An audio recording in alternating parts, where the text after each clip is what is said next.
Good morning दोस्तों। मैं आशा करता हूँ आप अपने परिवार के साथ इस कोरोना के संकट में सभी सुरक्षित होंगे। सबसे पहले मैं आज आपको बताऊंगा कि आईएएस एग्ज़ाम की तैयारी कैसे शुरू करें। इसका शुरू से लेके एंड तक आपको सब कुछ बताऊंगा कि इसमें कितने चरण होते हैं, कितने पेपर होते हैं और कैसे कैसे इन पेपरों का अरेंज किया जाता है। सबसे पहले हम इसका चरण देखते हैं। सामान्यतः इसके 3 चरण होते हैं। अगर इसमें मेडिकल परीक्षण को भी सम्मिलित किया जाए तो इसके 4 चरण हो जाएंगे। हालांकि वह मुख्य परीक्षा आपकी जैसी क्वालिफाई करते हैं तो मुख्य परीक्षा के साथ ही जैसे साक्षात्कार के लिए जाते हैं उसके साथ ही आपके मेडिकल टेस्ट हो जाता है। लेकिन सबसे पहले इसका जो चरण है वो होता है आपकी प्रारंभिक परीक्षा। प्रारंभिक परीक्षा में आपके 2 पेपर होते हैं। एक होता है जनरल स्टडीज़ का और दूसरा होता है सीसेट का। सीसेट का जो पेपर होता है इसकी फुल फॉर्म है सिविल सर्विस एप्टीट्यूड टेस्ट। ये टेस्ट है क्वालिफाइंग टेस्ट है और यह कुल 200 मार्क्स का होता है, जिसमें आपसे 80 प्रश्न पूछे जाते हैं जो कि 2 घंटे में पूछे जाते हैं। इसमें आपको 33% लाना होता है। इसका मतलब है आपको लगभग 67 मार्क्स आपको लाने होंगे। अगर आप 67 मार्क्स इसमें ले आते हैं तो ये आपका क्वालिफाई हो जाता है। क्वालिफाई होने के बाद इसका कोई सेंस नहीं बचता, क्योंकि मेरिट जो निर्धारित होती है वो निर्धारित होती है आपकी जनरल स्टडी के पेपर से। यानी जनरल स्टडीज़ का जो पेपर होता है वो 200 मार्क्स का होता है। उसमें 100 प्रश्न पूछे जाते हैं और उसके लिए भी समय 2 घंटे निर्धारित है। इसी के आधार पे आपकी मेरिट निर्धारित होती है। आपकी मेरिट हो सकता है कम भी जाए या ज़्यादा जाए। यानी जब से मैं दे रहा हूँ इसका एग्ज़ाम, इसकी मेरिट 98 से लेके 116 तक वेरी करती है, जो कि पेपर पे निर्धारित करती है कि उस वर्ष का पेपर कैसा आया है। तो मैं मानता हूँ कि अभी आपने जनरल स्टडी का पेपर क्वालिफाई कर लिया है, यानी इसकी कट ऑफ आपने पास कर ली है।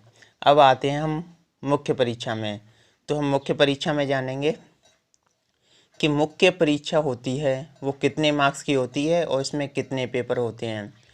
तो इसका उत्तर है कि यह कुल 1750 मार्क्स की होती है और इसमें कुल 9 पेपर होते हैं, जिसमें से आपके 2 पेपर केवल क्वालिफाइंग होते हैं, अर्थात उसमें मेरिट में उनका कोई स्थान नहीं होता, अर्थात मेरिट में उनके मार्क्स नहीं जुड़ते हैं। तो मैं आपको उन पेपरों के बारे में वही बताता हूँ। सबसे पहले जो पेपर होता है वो होता है जैसे भाषा का। तो भाषा में कौन कौन सी हैं, ये दोनों अनिवार्य हैं। हालांकि कुछ इसमें अपवाद भी हैं, क्योंकि अंग्रेजी भाषा कंपलसरी है। दूसरी भाषा के लिए कुछ क्षेत्रों को छूट प्रदान की गई है, अर्थात वो दूसरी भाषा का चयन नहीं करेंगे तब भी कोई दिक्कत नहीं है। लेकिन सामान्य रूप से इसमें जो दूसरी भाषा है उसमें आती हैं आपकी हिंदी, तमिल, तेलुगु, कन्नड़ और भी कई भाषाएं आती हैं जो कि क्षेत्रीय भाषाएं। इसमें से आप अपने अनुसार कोई भी चयन कर सकते हैं। जैसे कि नॉर्थ इंडियन लोग होते हैं वो ज़्यादातर हिंदी का चयन करते हैं। अभी मैं आपको बता दूं ये दोनों पेपर क्वालिफाइंग नेचर के होते हैं और जो दोनों पेपर हैं प्रत्येक का वेटेज है 300 यानी 300 मार्क्स का होता है, जो कि आपके 3 घंटे के होते हैं। उसमें आपको 75 मार्क्स लाने होते हैं लगभग, पासिंग मार्क। और ये मैं पहले ही बता चुका हूँ कि ये आपके मेरिट में काउंट नहीं होते। अभी हमारा जो दूसरा पेपर है वो होता है आपका निबंध का पेपर। वो लगभग 250 मार्क्स का होता है, 250 ही मार्क्स का होता है, जो कि आप इसमें काफ़ी अच्छा स्कोर किया जा सकता है। अभी आपका आगे का पेपर है वो होता है सामान्य अध्ययन प्रथम प्रश्न पत्र, वो 250 मार्क्स का होता है। और जो प्रत्येक पेपर होता है वो 3 घंटे का होता है। इसमें क्या क्या सम्मिलित होता है इसको हम देखेंगे। सबसे पहले इसमें सम्मिलित होता है भारतीय विरासत एवं संस्कृति। इसके ही अंतर्गत सम्मिलित है विश्व का आधुनिक इतिहास। आगे का पार्ट है इसका भारतीय समाज और भूगोल। तो ये हो गया आपका सामान्य अध्ययन का पेपर। इसके लिए मैं आपको अभी आगे बुक लिस्ट भी दूंगा, बुक लिस्ट जैसे कौन कौन सी किस किस के लिए कौन सी बुक बेस्ट रहती है। अभी इसका जो आगे का पेपर है वो होता है सामान्य अध्ययन द्वितीय प्रश्न पत्र। इसमें आपके सम्मिलित हैं भारतीय संविधान, शासन व्यवस्था एवं राज्य व्यवस्था। इसका दूसरा पेपर है वो होता है सामाजिक न्याय। इसी के अंतर्गत सम्मिलित है आपका अंतर्राष्ट्रीय संबंध। यानी ये सभी मिलके आपका एक पेपर बनाते हैं। ये पेपर भी आपका 250 मार्क्स का होता है और 3 घंटे के लिए होता है। अभी आप आगे चलेंगे तो आपका पेपर होता है सामान्य अध्ययन तृतीय प्रश्न पत्र। ये भी 250 मार्क्स का होता है और ये 3 घंटे का होता है। इसमें आपके सम्मिलित होते हैं अर्थव्यवस्था है, विज्ञान एवं प्रौद्योगिकी है, आंतरिक सुरक्षा है, पर्यावरण व पारिस्थितिकी है, आपदा प्रबंधन है। यानी इसमें काफ़ी चीज़ें सम्मिलित हैं, काफ़ी सब्जेक्ट को इसमें सम्मिलित किया गया है। उसका लॉजिक भी इसके पीछे मैं आपको बताऊंगा कि इसके अंतर्गत ये सारी चीज़ें क्यों डाली गई हैं। अभी हम आगे बढ़ते हैं। इसका आगे का पेपर है सामान्य अध्ययन चतुर्थ प्रश्न पत्र। वो 250 मार्क्स का होता है और 3 घंटे का होता है। इसका जो टाइटल है वो है नीतिशास्त्र, सत्यनिष्ठा एवं अभिवृत्ति। तो हम इसमें तीनों में क्या देखेंगे कि नीतिशास्त्र, सत्यनिष्ठा और वृत्ति के बारे में पढ़ेंगे। अभी जो आगे का पेपर होता है वो होता है आपका वैकल्पिक विषय का। यानी वैकल्पिक विषय में आपका 2 प्रश्न पत्र होते हैं, जिसमें पहला प्रश्न पत्र होता है वो 250 मार्क्स का होता है और दूसरा प्रश्न पत्र भी होता है वो 250 मार्क्स के होते हैं और दोनों 3-3 घंटे के लिए होते हैं।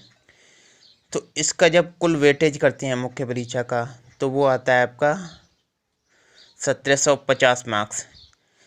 यानी इन 1750 मार्क्स से आपकी मुख्य परीक्षा की मेरिट निर्धारित होती है।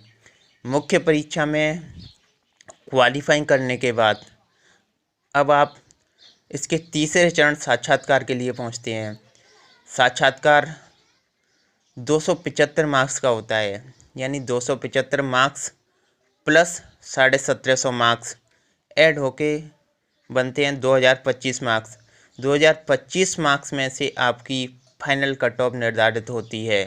इस कट ऑफ में विभिन्न चरण होते हैं, जैसे आईएएस की कट ऑफ सबसे ज़्यादा होती है, उसकी वरीयता के अनुसार आईपीएस होती है, आईआरएस होती है और अन्य सर्विसेज होती हैं जो कि निर्धारित करती हैं कि आपका मार्क्स कितना आता है।